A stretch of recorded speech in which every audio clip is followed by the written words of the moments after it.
Luke, would you mind opening us with some prayer this morning, please? Dear Heavenly Father, I want to thank you for this morning, for this opportunity to meet you, to discuss your word. It's a new morning, it's a fresh morning. We just pray that you would fill us with your spirit this morning and help us to be receptive to your truth. I pray that you would teach us and grow us this morning. We love you with one another in the discussion, and do as our Amen. Thank you. This morning we're going to continue on with our story of Jacob and Rachel and Leah. We're in chapters 30, 31, and 32 of Genesis. We're going to get through all 3 chapters. We're kind of on a fast pace.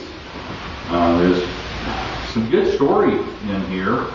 And some nice observations. If we're going through it too fast, just speak up. If you've got questions, speak up. If you have observations, speak up. We don't want to pass over anything that someone finds of interest, but we do want to try to get through Genesis this year. So. You said 30, 31, 32, right? Yeah, 30, 31, and 32 is where we're at this morning. So, we'll start off in Genesis 30, verses 1 through 8, which read as, Now when Rachel saw that she bore Jacob no children, she became jealous of her sister. And she said to Jacob, Give me children, or else I die. Then Jacob's anger burned against Rachel, and he said, Am I in the place of God, who has withheld from you the fruit of the womb? She said, Here is my maid, Bilhah. Go to her, that she may bear on my knees, that through her I too may have children. So she gave him her maid, Bilhah, as a wife, and Jacob went in to her. Bilhah conceived and bore Jacob a son. Then Rachel said, God has vindicated me, and has indeed heard my voice, and has given me a son. Therefore she named him Dan. Rachel's maid Bilhah conceived again, and bore Jacob a second son. So Rachel said, With mighty wrestlings I have wrestled with my sister, and I have indeed prevailed. And she named him Naphtali. So we see some sister jealousy going on here. Rachel was jealous of her sister. She was literally red in the face jealous, is what the translation says. And so in her jealousy, she has a natural human reaction. She's angry with her sister. She's jealous, anger with her sister, so she takes it out on her husband. Okay? Pretty much a human reaction. She's demanding of him, give me children. Husbands, when your wife reacts to a situation and comes at you in anger, what is a natural reaction? Well, we see in verse 2, Jacob's anger burned against Rachel. Okay, you have jealousy, you have anger directed, misdirected, and then you have a reaction of anger. So this is not starting out very well at all.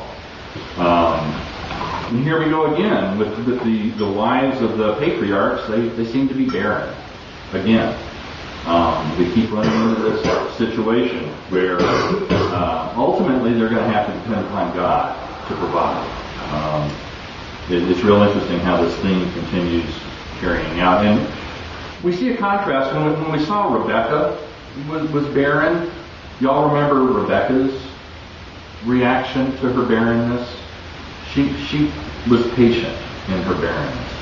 She waited patiently, somewhat patiently, upon the Lord. Okay? Rachel's reaction is, give me what I want it now. Okay, I'm tired of this, I want it now. So there's a little contrast there. Rebecca waited 20 years. And Rachel is seeing Leah. I mean, Leah's had 4 kids by now. Her older sister, who shouldn't have even been married in the first place to her husband. And so she's got some anger going on here. So she says, here's my maid Bilhah, go to her, that she may bear on my knees. In the readings I was doing, this says something about this terminology refers to a situation much as adoption would be. I can't have kids, so there's going to be somebody else who's going to have the kids, and we're going to adopt them. that I may bear them on my knees. That literally means that I can bounce my kids on my knees. I have kids to bounce on my knees. I thought that was kind of interesting. So Rachel, she says, go to her. She's going to bear kids so that I can have kids. We're going to do it that way. So Rachel is taking charge. She's not following God's plan here. She's taking charge of the situation. So anyway, Bilhah conceived and bore a son. They named him Dan, which the Hebrew word is judge. And then later on they had a daughter who they named Dinah, and that is the feminine name for that very same word, judge. Interesting to note in verse 8, when we read verse 8, so Rachel said, with mighty wrestlings I have wrestled with my sister, and I have indeed prevailed. These mighty wrestlings are also in regard to a hard fight or a faithful battle, or I have contended. And it's interesting here because she's saying she's wrestling with her sister. Okay, she's competing against her sister. She's really directing this against God. So maybe metaphorically she's wrestling with God about this matter, not just being angry with her sister, but it's carrying out. She's struggling with God about this matter. And then, of course, the name Naphtali relates back to the root word wrestled.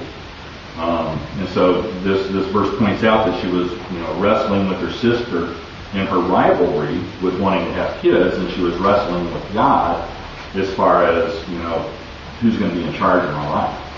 Okay? Which is, that's a pretty common experience. I don't know about y'all, but I know in my life when I prayed about something and I want something and I think it's in God's will and other people have told me it's God's will and it's not happening, I want to find ways where I can make it happen. And maybe I'm not supposed to. I don't know. I don't want to make a universal application on this. That's how it is in every situation. But I think it does cause me to pause and reflect. If something truly is God's will, it's going to happen. It will happen. It might not be on my time, but it will happen. And I think I lose sight of that sometimes. I get very impatient because I'm on the timeline that I figure I'm going to be on this earth about 75 years or so, and there's certain things that need to happen in my life, so I'm going to make sure they happen, and some of them haven't happened. And I think that Rachel was probably getting caught up in some of that kind of thinking. This is supposed to happen. Why didn't it happen? So I want to make it happen. Okay. So let's go on. In Genesis 30, verses 9 through 13. When Leah saw that she had stopped bearing, she took her maid Zilpah and gave her to Jacob as a wife. Leah's maid Zilpah bore Jacob a son. Then Leah said, "How fortunate!" So she named him Gad. Leah's maid Zilpah bore Jacob a second son. Then Leah said, "Happy am I, for women will call me happy." So she named him Asher. Okay? So here goes the competition again, Leah had already born with 4 kids, and now she stops bearing. And so what she do? She gets hold of her maid and gives her maid to Jacob as a wife. So now, Jacob's got 2 wives, 2 maids as wives. These kids are being born, and the competition is being reciprocated now. Leah gets in on it. She says, "Okay, we got to keep this going here. I can't let Rachel be the one giving husband kids. So here's my maid, and then kids are born. Named him Gad. Gad means fortunate or good fortune. And then this second son Asher, happy or blessed. So the competition continues. I just find this so interesting that, and in the back of my mind, I'm going, what's Jacob thinking about all of this? He's got these wives that are in competition, and everybody has their own tent and whatever. And I can see, he eats his supper, and then after supper, he needs to retire to a tent. Does he go to his tent, Leah's tent, Rachel's tent, Bilhah's tent, or does he go to Zilpah's tent? My gosh. I think I'm going out to the woods. I don't know. It's so totally out of context with our way of thinking. It just causes all kinds of thoughts in my head about what must it have been like for Jacob. Family systems are so much different, back then. So in Genesis 30, verses 14 through 21, the plot thickens. This is where it gets real interesting. Now in the days of wheat harvest, Reuben went and found mandrakes in the field and brought them to his mother Leah. Then Rachel said to Leah, "Please give me some of your son's mandrakes." But she said to her, "Is it a small matter for you to take my husband? And would you take my son's mandrakes also?" So Rachel said, "Therefore he may lie with you tonight in return for your son's mandrakes." When Jacob came in from the field in the evening, then Leah went out to meet him and said, "You must come in to me, for I have surely hired you with my son's mandrakes." So he lay with her that night. God gave heed to Leah, and she conceived and bore Jacob a fifth son. Then Leah said, "God has given me my wages, because I gave my maid to my husband." So she named him Issachar. Leah conceived again and bore a sixth son to Jacob. Then Leah said, "God has endowed me with a good gift. Now my husband will dwell with me, because I have borne him 6 sons." So she named him Zebulun. Afterwards she bore a daughter and named her Dinah. Bless you. Okay, did y'all totally catch what's going on here? Okay, this is this is getting kind of weird. Okay. In the days of the wheat harvest, Reuben went and found mandrakes in the field and brought them to his mother Leah. "Hey Ma, I got some mandrakes here." Y'all know what mandrakes are? Mandrakes were considered to be aphrodisiacs, okay, to increase one's potency and appetite for sexual behaviors, okay? So then Rachel said to Leah, "Hey, give me some of those mandrakes," okay? I hear a plot going on here. I hear some conniving going on here. There's something happening here. So they were an aphrodisiac, and Rachel was hoping that by obtaining some of these mandrakes, she would be able to conceive. Okay? Again, she's trying to take matters into her own hand here, and she wants to become pregnant and bear another son for her husband. Yeah, God has a covenant with my family, but I'm going to help God out. Okay? And I got to looking at that attitude, and I thought, wow, yeah, God's plans are going to work, and I have some responsibilities in God's plans, but if God's plans, if I feel like they're not working in my life, do I just go ahead and take charge, or do I wait patiently? There's a lot of thought-provoking stuff going on here.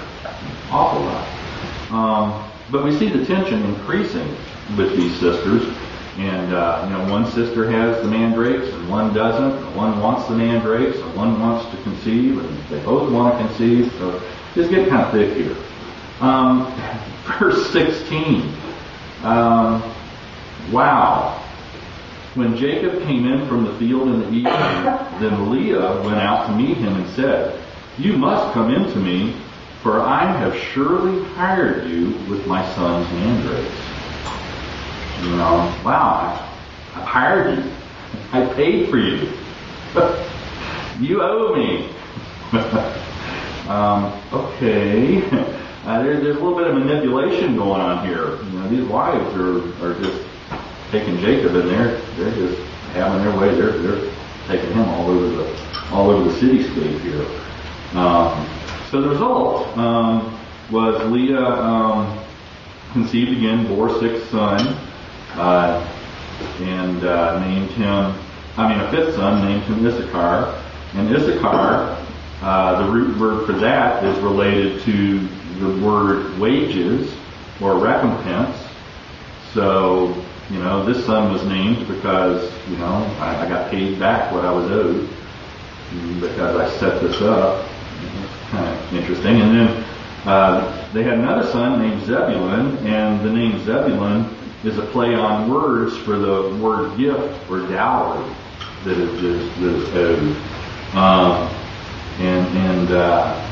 We see that these wives are still, they're naming their kids now, and the names of the kids show that the arguments and fights that they're having about who's going to lay claim to what in regards to Jacob and leading the family. So this is we have all these TV shows and movies and stuff today that have all these weird plots and what have you, sister wives and all this kind of stuff going on, and trash TV or whatever. But you look at this, and it's like, wow, this kind of stuff's been going on from the beginning.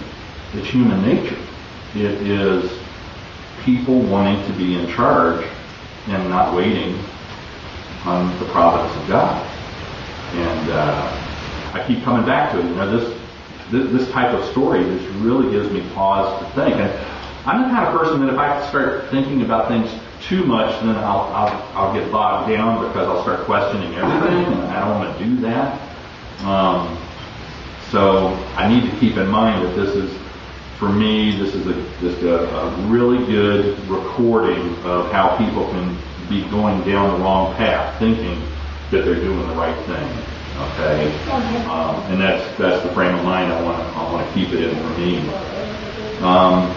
So all of this stuff's been going on, and then in verse 22 and 24, we find an interesting comment here.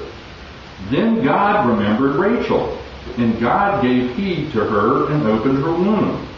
So she conceived and bore a son, and said, God has taken away my reproach. She named him Joseph, saying, may the Lord give me another son. Okay, we have Joseph being born. You know Joseph, we're going to read about him later on. He has all kinds of things happen to him and does all kinds of things. And so we have Joseph entering the scene. The name Joseph is related to the root word, which means either take away her reproach. Okay? In other words, she and God are now back on the right track. Okay? Or it can also mean add. And this is what she's asking. She's asking that other sons be added. But the thing that I find really notable on this is that this contest is going back and forth, and these women are manipulating their husband and whatever.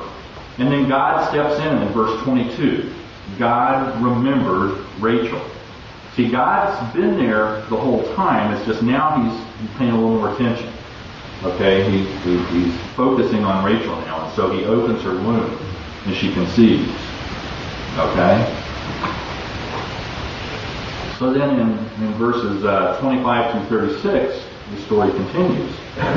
Now it came about, when Rachel had borne Joseph, that Jacob said to Laban, send me away, that I may go to my own place and to my own country. Give me my wives and my children, for whom I have served you, and let me depart. For you yourself know my service which I have rendered you. But Laban said to him, if now it pleases you, stay with me. I have divined that the Lord has blessed me on your account. He continued, name me your wages, and I will give it. But he said to him, you yourself know how I have served you, and how your cattle have fared with me. For you had little before I came, and it has increased to a multitude. And the Lord has blessed you wherever I turn. But now, when shall I provide for my own household also? So he said, what shall I give you? And Jacob said, you shall not give me anything. If you will do this one thing for me, I will again pasture and keep your flock. Let me pass through your entire flock today, removing from there every speckled and spotted sheep, and every black one among the lambs, and the spotted and speckled among the goats. And such shall be my wages. So my honesty will answer for me later when you come concerning my wages. Every one that is not speckled and spotted among the goats and black among the lambs, if found with me, will be considered stolen. Laban said, good, let it be according to your word. So he removed on that day the striped and spotted male goats, and all the speckled and spotted female goats, every one with white in it, and all the black ones among the sheep, and gave them to the care of his sons. And he put a distance of 3 days' journey between himself and Jacob. And Jacob fed the rest of Laban's flocks. Okay? We talked about cultural norms and cultural habits. And, Adam was speaking last week or week before last about how when you're sojourning or visiting or living with a relative or in someone else's household, you don't just wake up one morning and say, well, I think I'm going to leave now. It's been nice visiting. See you, bye. The cultural norm is that the host sends you away. Okay, they determine, okay, yeah, I'll give you my blessing, you go, you get sent away. You don't just get up and leave. That was the cultural norm. And of course, Laban had been delaying sending Jacob away for why? He's profiting him. I mean, why would I want to send Jacob away? Man, look at all of these wealth that I've gained, these riches. Look at all these goats and sheep that I've got now. Why would I want to do this? I mean, Jacob's been here for a long, long time. So he wants to get sent away to go to his own place. So give me my wives and my children and let me depart. He mentions that he served. Twice he mentions that he served. He's telling Laban, hey, I have paid my debt. Release me. I've served you. Release me. Laban, he wasn't really going for it. Laban takes matters into his own hand. He says, I have divined that the Lord has blessed me on your account. He divined. Okay? This is where it's kind of interesting. Divine comes from a root word that means hiss or whisper. And where have we heard the hissing and whispering before? Way back in the garden. So this is a reference possibly to some influence, from not from God. And divining something is an attempt to figure out God's plan. That it's a method that's outside of God's plan. If you look in Leviticus 19:26, Numbers 23 through 24, and Deuteronomy 18:10. Divining is condemned as a practice by God's people. And so Laban is divining, and he's doing something that he wasn't supposed to be doing, which brings up an observation that with these early peoples that God is populating the earth, we have the two tracks. We have the one group of peoples that is following Yahweh, following God, living according to the covenant, and we have another group of people that's out there trying to do it their way. They're not following Yahweh. They're figuring out their own way of doing things, and some of the customs that were being practiced at this time that are later spoken of in the time of Moses. There's a practice of raised stones, where the stones kind of predict, what's going on and which way you should turn. There's divination. There's imitation magic, which we're going to read about in a few minutes. There's the use of mandrakes for fertility, which we just saw. There's household items, which are called teraphim, and we're going to read about that in a little bit. And then, as a weapon, some of the early followers, some of the early Yahwehists, because they didn't have Christians,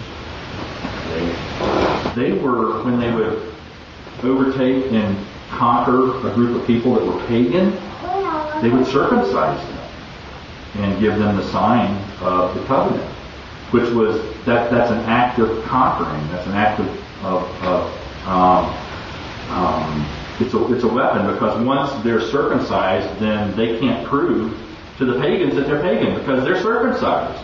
They're showing the sign of being converted and being of the covenant. So it was used as a weapon, which is kind of strange. So anyway, in verse 28, Laban says, "Name me your wages, and I will give it." So Laban is recognizing at this point, he admits that, hey, I've really profited, from your efforts. I'm a wealthy man because of what you've done. So now I'm gonna give you what's due you. Okay, and when we get to Genesis 31, we see this as a pretty big admission, because in Genesis 31, verses 11 and 12, there's an indication that Laban must have been a really demanding father-in-law. And so for him to admit that, what I have is because of what you have done, I'll give you your wages, that's a pretty big admission, pretty big deal. And then Jacob also says, the Lord has blessed you wherever I turn. Jacob knew that the Lord was the source of the blessing, not Jacob, but the Lord. And it's because of my relationship to the Lord that you are getting blessed. And so we also see that Jacob is seeing the needs of his own household because he's asking Laban to give him what's due him. He wants to take care of his own household. And so Laban says, what shall I give you? And Jacob says, you're not going to give me anything. Because he knew that God was the one who was blessing, not Laban. Okay? So Jacob says, okay, I'm going to go through and I'm going to take the off-color animals as my flock. Genetics. How common is it to have spotted sheep and spotted goats? And at this time,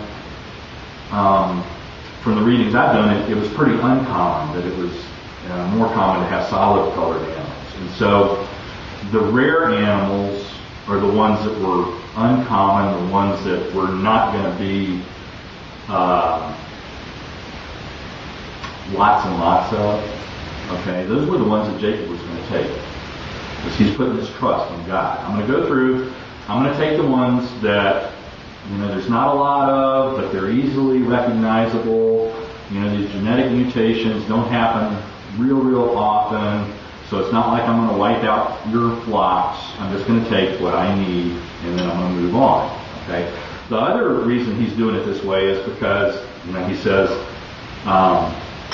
if I take the spotted and striped and the off-colored ones, then everybody's going to know that those are mine, and you can't accuse me of stealing any of your flocks. See, Jacob knew the heart of Laban, and he's saying, I don't want this guy accusing me of stealing. I want everybody to be able to recognize that what I have is from God, because I'm taking the mutations. I'm taking the spotted and the stripes and all colors.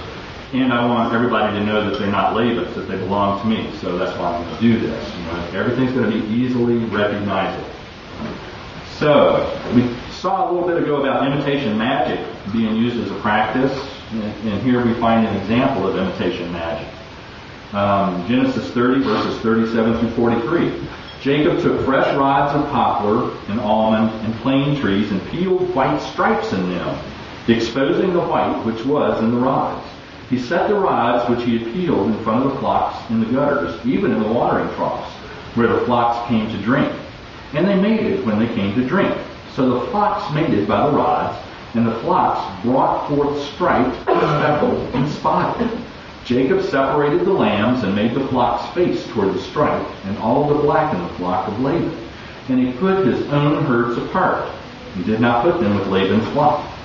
Moreover, whenever the stronger of the flock were mating, Jacob would place the rods in the side of the flock in the gutters, so that they might mate by the rods. But when the flock was feeble, he did not put them in. So the feebler were Laban's, and the stronger Jacob's. So the man became exceedingly prosperous, and had large flocks, and female and male servants, and camels and donkeys.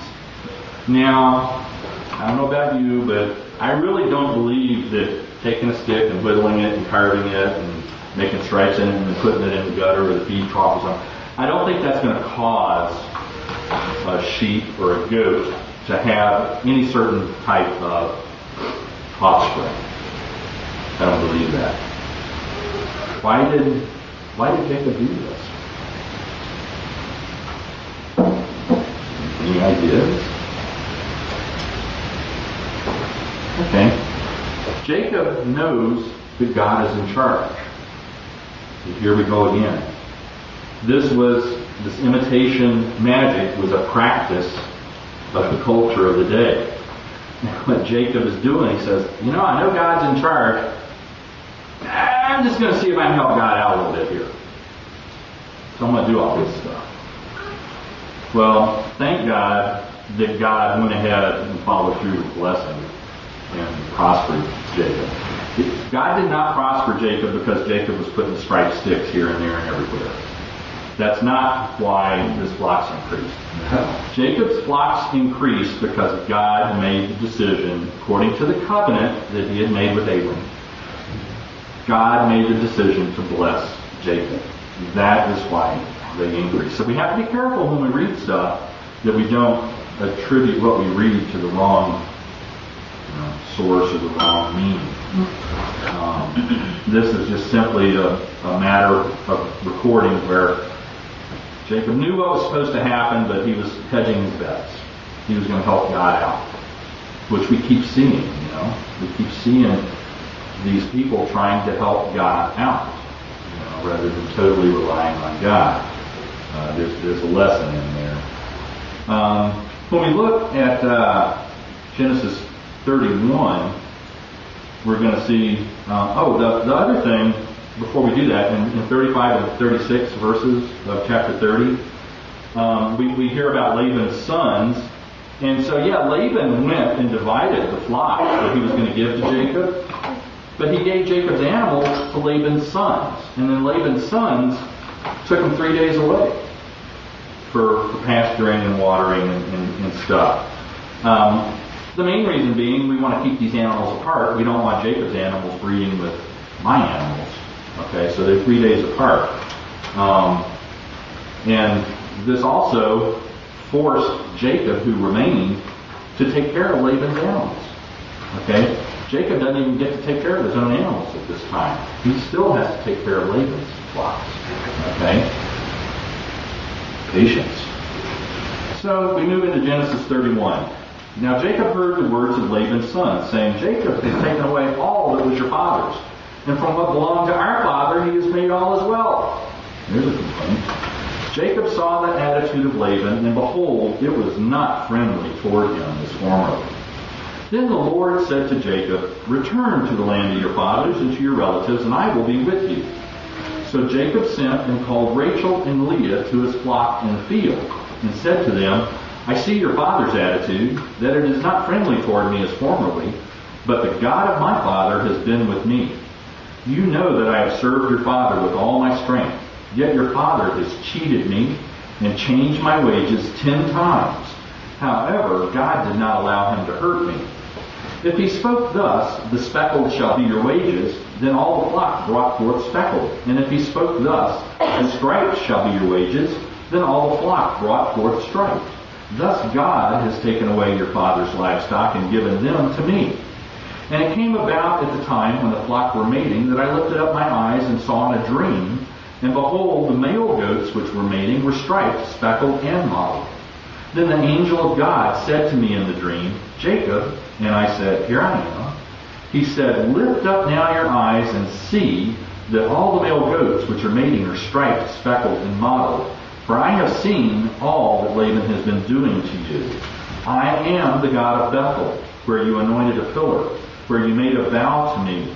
Now arise, leave this land, and return to the land of your birth. Rachel and Leah said to him, Do we still have any portion or inheritance in our father's house? Are we not reckoned by him as foreigners? For he has sold us and has also entirely consumed our purchase price. Surely all the wealth which God has taken away from our fathers belongs to us and our children. Now then, do whatever God has said to you. Okay, this is a major change coming here for Jacob. Jacob heard Laban's sons grumbling against him. Okay, and there's some jealousy going on again. There's some hostility brewing. Several years must have passed by this time. The herds have been separated for a while, and maybe Laban's sons have been hearing Laban complaining about the situation. Jacob, his flocks keep increasing, and mine are just kind of sitting there. What's going on here? I've got to figure this out. But then they take it out of the home and put it in the public square, and they're talking about it in public. Now they're making everybody aware that Jacob's doing this, Jacob's doing that. So Jacob says, this is getting kind of tough. I need to be thinking about moving on. And we know that these were not factual observations, because in 30:30 we saw that the Lord was the one who was blessing Jacob. Okay, it wasn't by Jacob's efforts. It was the Lord was blessing Jacob. And that Laban had been blessed by his association with Jacob. So, we find out, that Laban was a manipulator. Laban was kind of two-faced. He had always treated Jacob harshly from day one. What's the first thing he did? Substituted daughters in the marriage. Jacob asked for Rachel, he got Leah.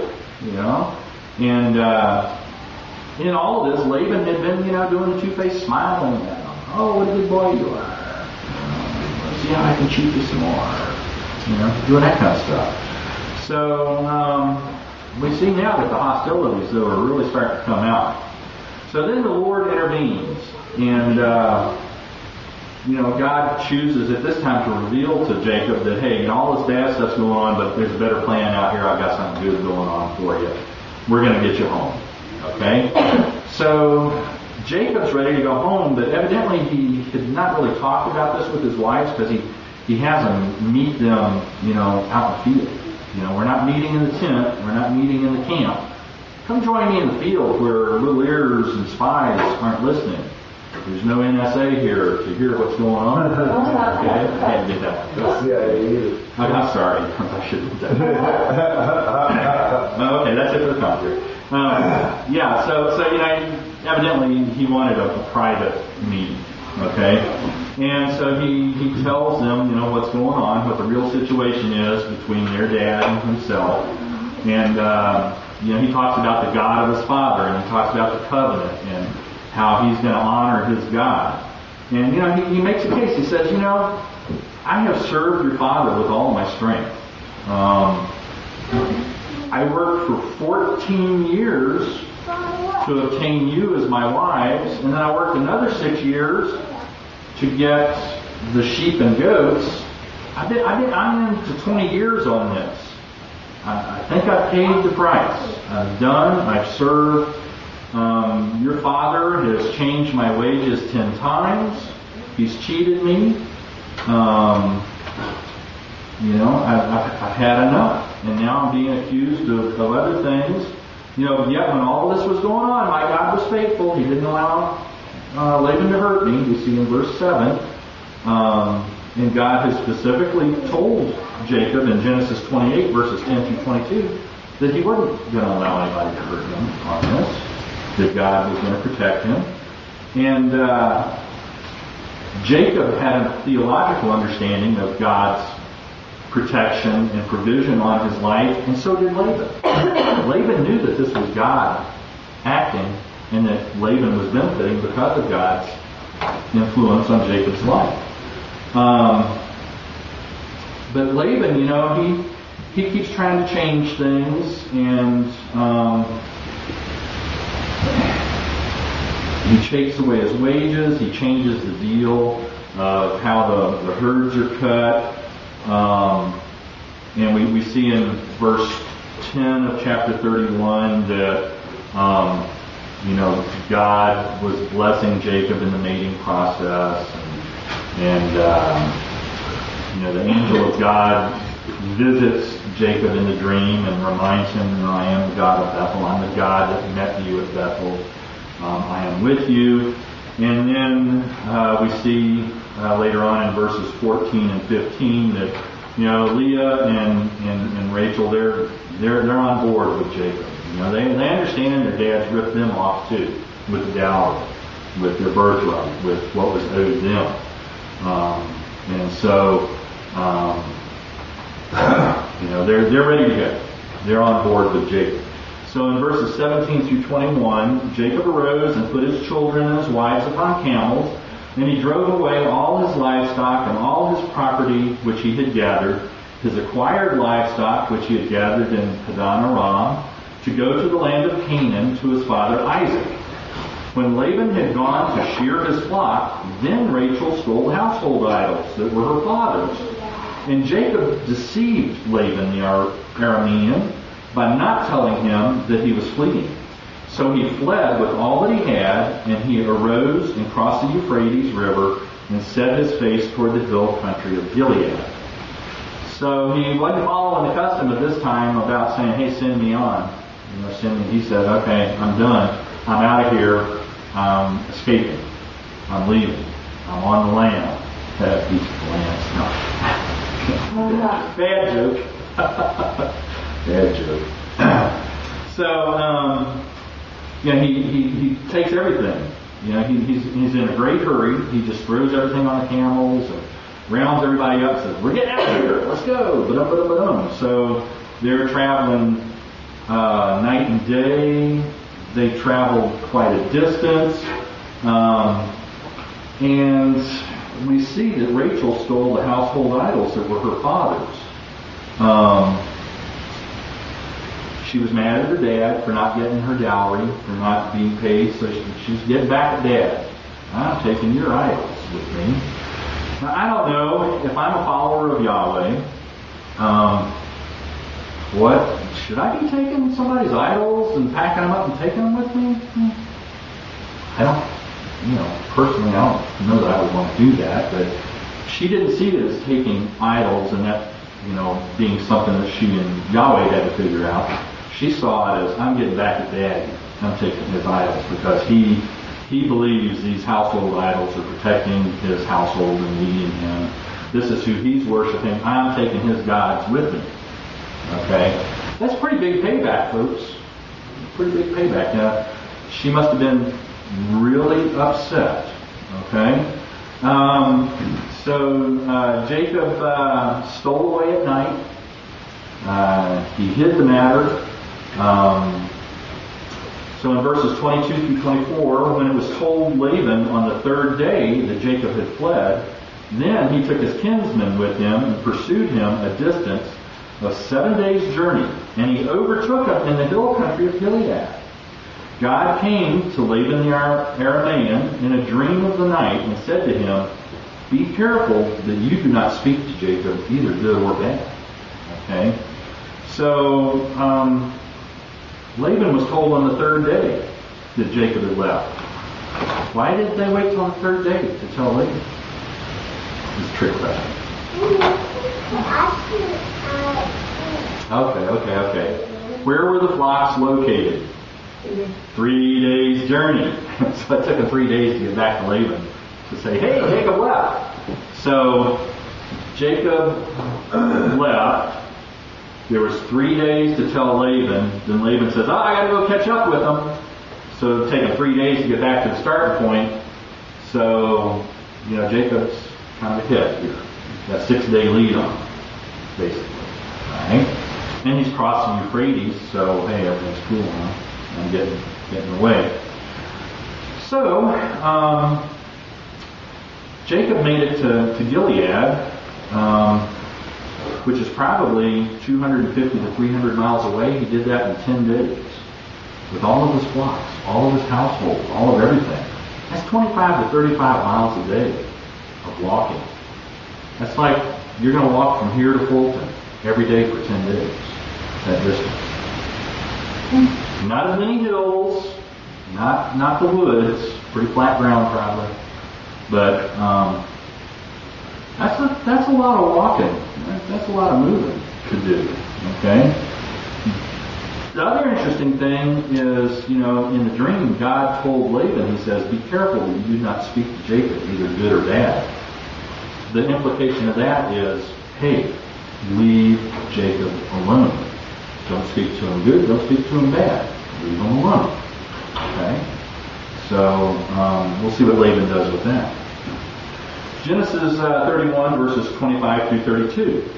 Laban caught up with Jacob. Jacob had pitched his tent in the hill country, and Laban with his kinsmen camped in the hill country of Gilead. Then Laban said to Jacob, "What have you done by deceiving me and carrying away my daughters like captives of the sword? Why did you flee secretly and deceive me, and did not tell me that I might have sent you away with joy, and with songs, and timbrel, and with lyre? And did not allow me to kiss my sons and my daughters? Now you have done foolishly. It is my power to do you harm. But the God of your father spoke to me last night, saying, 'Be careful not to speak either good or bad to Jacob.' Now you have indeed gone away, because you longed greatly for your father's house. But why did you steal my gods?" Then Jacob replied to Laban, "Because I was afraid, for I thought you would take your daughters from me by force. The one with whom you find your gods shall not live. In the presence of our kinsmen, point out what is yours among my belongings, and take it for yourself. for Jacob did not know that Rachel had stolen them. So Jacob apparently pitched his tents because he thought they were far enough away to be safe. 26 through 30, Laban is making unfair accusations about Jacob. He's making a public case in front of all of the relatives because he wants Jacob to be judged. Hey, Laban says, yeah, I would have given you a party. Yeah, now you believe that? I don't believe that. Jacob had a party one time with his father-in-law on his wedding night, and that one didn't work out real well, so he didn't want any more parties. Verse 28, Laban says, you've done foolishly. When we see that terminology in Scripture, it's usually in connection with sin and guilt. So Laban is actually accusing Jacob of being sinful in running away. That's pretty strong accusation. So then we come to the matter of stealing the gods. Jacob didn't know that Rachel had done this, and he says, "Well, we'll find him and we'll kill him." Boy, let's hope they don't find him. So in 33 through 35, Laban went into Jacob's tent, and into Leah's tent, and the tent of the two maids, but he didn't find them. Then he went out of Leah's tent and entered Rachel's tent. Now Rachel had taken the household idols and put them in the camel's saddle and sat on them. And Laban felt through all of the tent but didn't find them. She said to her father, let not my lord be angry that I cannot rise before you, for the manner of woman is upon me. So he searched but did not find the household items. So, the women stayed in separate tents from the men, and Rachel says, hey, I'm on my menstrual cycle, I can't stand up, and so, Laban says, okay, that's cool, and so they didn't find the gods that had been stolen. 36 through 42, Jacob became angry and contended with Laban, and Jacob said to Laban, what is my transgression? What is my sin that you have hotly pursued me? Though you have felt through all my goods, what you have found, all of your household goods. Set it here before my kinsmen and your kinsmen, that they may decide between us two. These 20 years I have been with you. Your ewes and your female goats have not miscarried, nor have I eaten the rams of your flocks. That which was torn of beasts I did not bring to you. I bore the loss of it myself. You required it of my hand, whether stolen by day or stolen by night. Thus I was. By day the heat consumed me, and the frost by night, and my sleep fled from my eyes. These 20 years I've been in your house. I've served you 14 years for your 2 daughters, 6 years for your flock, and you changed my wages 10 times. If the God of my father, the God of Abraham, and the fear of Isaac had not been for me, surely now you would have sent me away empty-handed. God has seen my affliction and the toil of my hands, so he rendered judgment last night. Okay? Jacob's pretty angry at this time. He's really letting his father-in-law have it. He's saying, look, man, this is what happened. I want everybody to hear what the truth is. And he lays it out. And he tells the court, the family that's together, y'all make the decision. Y'all decide who's guilty about this. Here's what the truth is. And so he lays it all out. And so then Laban replies, the daughters are my daughters, and the children are my children, and the flocks are my flocks. All that you see is mine. But what can I do to this day to these my daughters or to their children whom they've borne? So now come, let's make a covenant, you and I, and let it be a witness between you and me. Then Jacob took a stone and set it up as a pillar. Jacob said to his kinsmen, gather stones. So they took the stones and made a heap, and they ate there by the heap.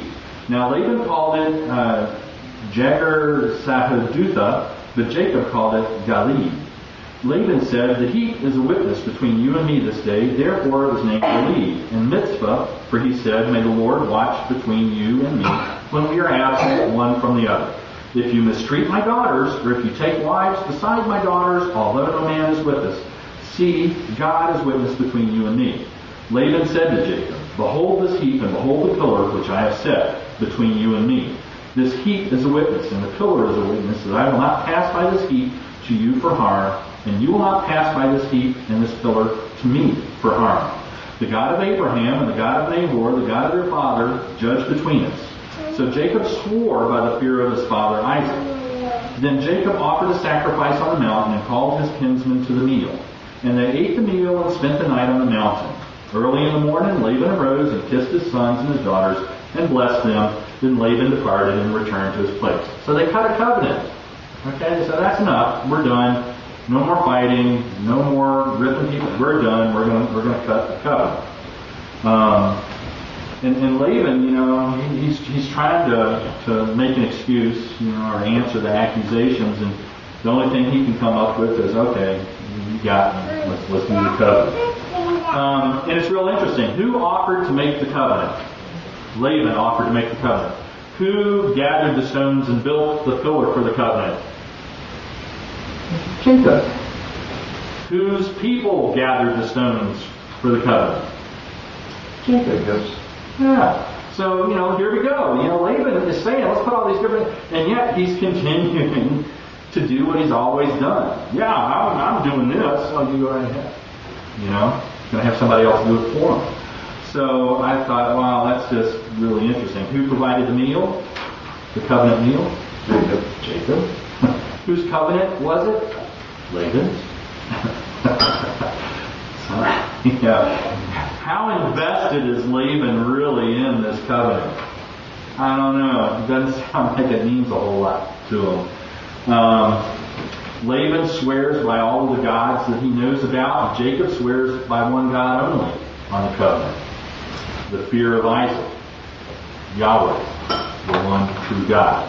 He doesn't swear by the other gods on the covenant.